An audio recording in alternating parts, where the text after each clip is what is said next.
سلام، خوش اومدید به یه ویدیوی دیگه. توی این ویدیو میخوایم یه بررسی از یک مکعب روبیک داشته باشیم که خیلی خفنه. خب حالا بریم سراغ ویدیو. حتما لایک رو بزن، سابسکرایب هم بزن تا بریم.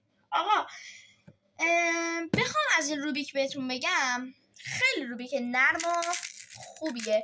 چون من الان کیوبر که یعنی کسی که حرفش روبیکه، من یه کیوبر بودم که الانم هستم. تو مسابقات روبیک یه بار دوم شدم، یه بار اول که با همین روبیک بوده که خیلی روبیک نرم و خوبیه و حتما پیشنهاد میکنم اگه کیوبر میخواید بشید یا کیوبر هستید از این روبیک استفاده بکنید. چرا؟ چون هم واسه یه دستی خیلی خوبه، هم خیلی نرمه. حالا آرم این روبیک چیه؟ مانستر گو یکی از بهترین برند روبیکه که واقعا من دوستش دارم و خیلی روبیک خوبیه و نرمه.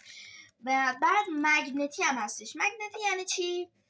مگنتی بچه‌ها یعنی موقع حل خودش براتون نگه میداره، یعنی دیگه اصلا نمیخواد دیگه شما 3 ساعت اونو بذارید سر جاش تا این حل بشه. خیلی هم نرمه، هم دیگه شما مثلا اگه 5 ثانیه مثلا 5 ثانیه میزنید 4 ثانیه میزنید، چون 1 ثانیه حل همیشه به خاطر اینه که شما یه خورده دیر حل میکنید، ولی این روبیک اون 1 ثانیه رو همیشه نیم ثانیه‌اش رو حداقل کاهش میده.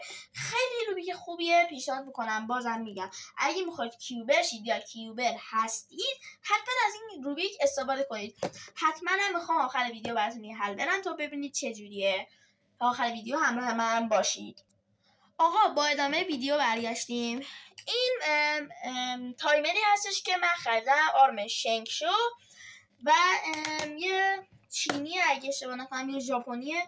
خیلی برند خوبیه واسه تایمر، خیلی خوبه. حالا میخوام براتون یه حل بدم تا شما ببینید. خیلی خوب، اول روبیک رو اسکرامبل میکنیم یا همون خراب کردن. خب آقا ما روبیک رو خراب کردیم و میخوایم بریم سراغ حل. خب بریم اینجا این تایمر رو بعد دستمون رو روش نگه داریم تا تایم بگیره. خب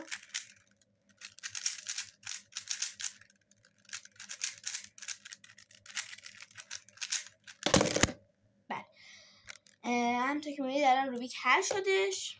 یه خورده بچه دیر زدم من، یه خورده بد بود چون خیلی وقت تمرین نکردم. 8 ثانیه و 44 صدم ثانیه. خیلی خب آقا، امیدوارم از این ویدیو لذت برده باشید و بازم میگم اگه میخواید کیوبر شید و کیوبر هستید از این روبیک حتما استفاده کنید. آقا تا یه ویدیو دیگه مواظب خودتون باشید و خدا نگهدار.